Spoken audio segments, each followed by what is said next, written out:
Sempat ngamuk dengan netizen, Dewa Persik akui dapat nasihat dari pacar. Ini ujian. Penyanyi Dewa Persik mengaku mendapat nasihat dari sang pacar, Ruli, karena sempat ngamuk dengan netizen. Sebelumnya, Dewa Persik sempat mengamuk di live Instagram karena sang pacar yang berprofesi sebagai pilot dinilai oleh netizen tak mampu membiayai kehidupan sang biduan itu. Dewa Persik mengatakan bahwa dirinya mendapat nasihat dari pacarnya. Dikatakan Dewa Persik, sang pacar menyebut bahwa yang dihadapinya saat ini merupakan ujian dari Tuhan. Bahkan dikatakan Dewa Persik, sang pacar menilai jika permasalahan yang ia hadapi untuk menguji kesabarannya. Sementara itu, sang pacar disebutnya meminta dirinya agar tak marah-marah lagi ke orang yang menghujatnya. Di sisi lain, Ruli menegaskan dirinya membela dan mendukung Dewa Persik dan siap maju melindungi sang biduan.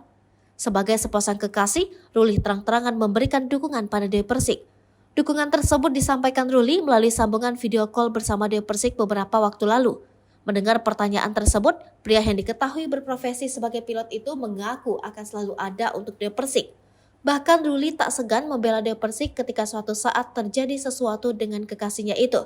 Disinggung soal rencana menikah, Ruli pun masih merahasiakan waktu kapan ia akan memperistri pelantun lagu Mimpi Manis itu. Namun Ruli sempat membocorkan sedikit informasi bahwa ia berniat menikahi Dewa Persik pada tahun ini.